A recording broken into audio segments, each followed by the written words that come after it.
নমস্কার, আমি শ্রেয়সী আর শ্রেয়সীর প্রবাসী দিনলিপি চ্যানেলের নতুন একটা ব্লগে আপনাদের সবাইকে স্বাগত জানাই।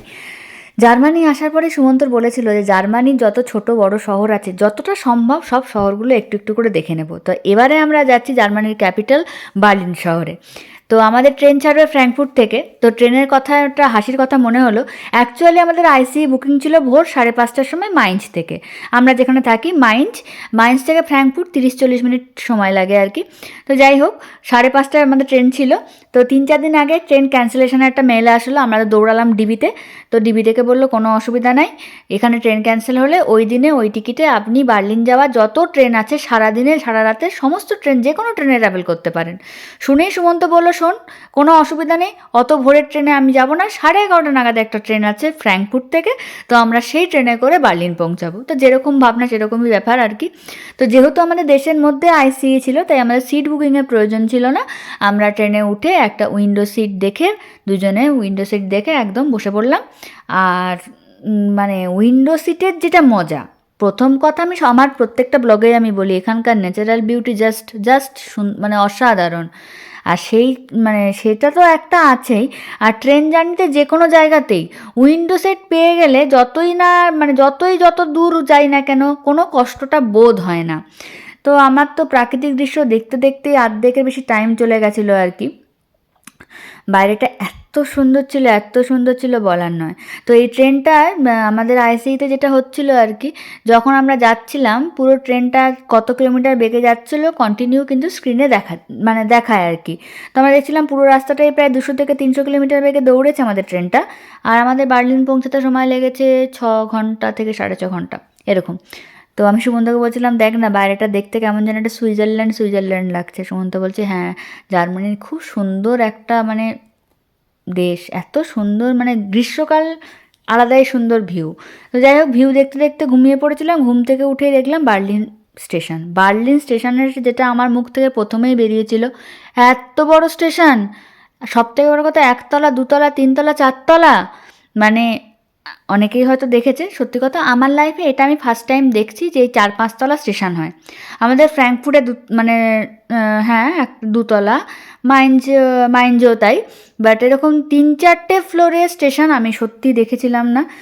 মানে আমার লাইফে এতগুলো তলাওয়ালা স্টেশনেই প্রথম আর কি।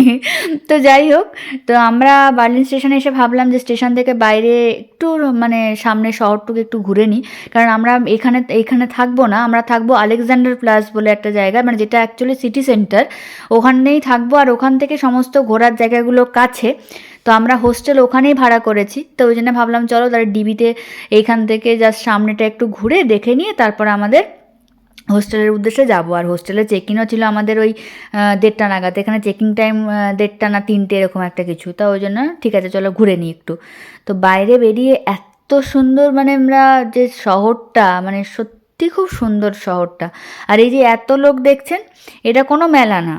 জার্মানিটা মানে আমি সবসময় বলি কি যে মানে এখানে খুবই ঠান্ডা, সবসময়ই ঠান্ডা। এখানকার মানুষগুলো সত্যিই খুব কষ্টে থাকে। সারা বছরের মধ্যে বেশিরভাগ সময় বেচারারা ঠান্ডা, আর কয়েক মাস সামার, সে কয়েক মাস সামারেও যে প্রত্যেক দিন রোদ ওঠে তা মোটেই নয়। মাঝে মধ্যে মানে আকাশ মুখ বেজায় করে বসে থাকে। তো যেদিন করে রোদ ওঠে সেদিন করেই জার্মানিতে মেলা, ঠিক আছে? লোকজন একদম বেরিয়ে পড়ে রোদে শুয়ে পড়বে, একদম নিজেকে লাল করে পুড়িয়ে একদম যেন পাউরুটির মতো সেঁকে নিয়ে তারপরে ঘরে যাবে। তা আমি সুমন্তকে বলি, সুমন্ত রে আজকে মানে রোদ উঠেছে, তার মানে যে সব জায়গায় মেলা আর সব নদীর ধারে মেলা। তো এখানেও তাই, বার্লিনে এসেও তাই দেখলাম, মাইনজেও আমি এটাই দেখি, ফ্র্যাঙ্কফুর্টেও তাই দেখি, আজকে বার্লিনে এসে তাই দেখলাম। মানে এখানকার মানুষরা রোদ প্রচণ্ড ভালোবাসে। রোদ দেখলে নিজেদেরকে ঠেকিয়ে রাখতে পারে না, সব একদম শটাপট শুয়ে থাকে একদম নিজেকে সেঁকার জন্য। যাই হোক, ওখানে একটুখানি দেখে আমরা আলেকজান্ডার প্লাজার দিকে রওনা দিয়ে দিলাম, কারণ আমাদের হোস্টেলের এবারে চেক ইন করতেই হবে। আর বেশি ওখানে কিছু ঘোরারও ছিল না, আর থাকলেও আমরা খুব একটা ওই জায়গাটা চিনতাম না। মেনলি আমরা ভাবছিলাম ঠিক আছে চলো এবার একটু মানে গিয়ে একটু রেস্ট নিয়ে তারপরে সন্ধ্যার দিকটা টুকটাক একটু বেরোবো। তো যেতে যেতে আমরা এই দোকানটা দেখলাম, এই দোকানটায় লেখা যে সেকেন্ড হ্যান্ড সব কিছু, মানে সেকেন্ড হ্যান্ড বলে লেখা। তো আমি ভাবছিলাম যে সত্যি কি এখানে সেকেন্ড হ্যান্ড মাল পাওয়া যায়, না দোকানটার নামই এরকম।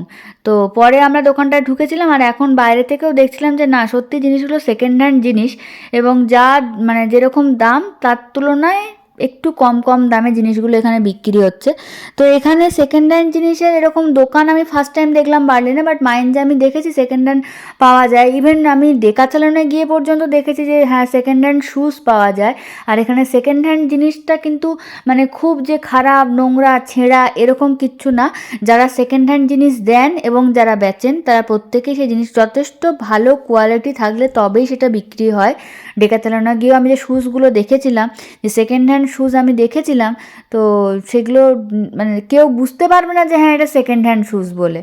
তো যাই হোক, সেই দোকানটা দেখে আমরা আমাদের হোস্টেলের দিকে যাচ্ছি। ওই যে আমাদের হোস্টেলটা দেখা যাচ্ছে, জেনারেটর নাম। তো ওই হোস্টেলেই আমরা আছি। আমরা 4 জনের রুম বুকিং করেছিলাম আর কি।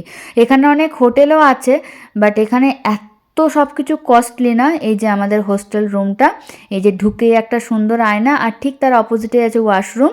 এবার হচ্ছে ঘরটা এরকম 4টে মানে বেড, এটা 3 নাম্বার বেড, এটা 4 নাম্বার বেড, আর আমাদের বুকিং ছিল 1 নাম্বার বেড আর 2 নাম্বার বেড। এই দুটো বেড আমাদের ছিল। তো এখানে মেনলি পুরো ঘরে এমনি আলো টালো আছে, আর প্রত্যেকের মানে বেডের মাথায় আর কি ওখানে একটা করে আলাদা করে আরেকটা চার্জিং পয়েন্ট আর একটা করে লাইট আছে, মানে যাতে অন্য কারোর অসুবিধা না হয়। প্লাস এখানেও একটা চার্জিং পয়েন্ট আছে, কেউ চাইলে মানে হেয়ার ড্রাই করতে পারে, চার্জিং করতে পারে। আর এই যে ওপরে এই যে প্রত্যেকের একটা বেড লাইট দেওয়া, কেউ যদি পড়াশোনা করে বা যে যা ইচ্ছা করলো, যাতে অন্য কারোর ডিস্টার্ব ফিল না হয়, গোটা ঘরের লাইট জ্বালিয়ে, যাতে বাকিরাও তো অনেক সময় থাকে কি একজনই এসছে তারা, বাকিরা অন্য কেউ। তো এই আর কি ব্যাপার। তো আমরা হোস্টেলে খানিকক্ষণ থেকেই খাওয়া দাওয়া করে একটু স্নান ধান করে রেস্ট নিয়ে বেরিয়ে এসেছিলাম এই কিছুটার জায়গা ঘুরতে। তো ফার্স্টে আমরা যেটা এসেছিলাম সেটা হচ্ছে ব্র্যান্ডেনবুর্গ গেট। তো এটা হচ্ছে মানে মানে জার্মানির যে রিউনিফিকেশনের একটা মানে সিম্বল আর কি। আর ঠিক তার উল্টো দিকেই আছে হোটেল অ্যাডলন। এবার এই হোটেল অ্যাডলনটা মানে এত হোটেল থাকতে হঠাৎ করে কেন এটাকে আমি ফোকাস করলাম, তো যতটুকু আমি জানি এটা হচ্ছে সবথেকে মোস্ট এক্সপেন্সিভ হোটেল।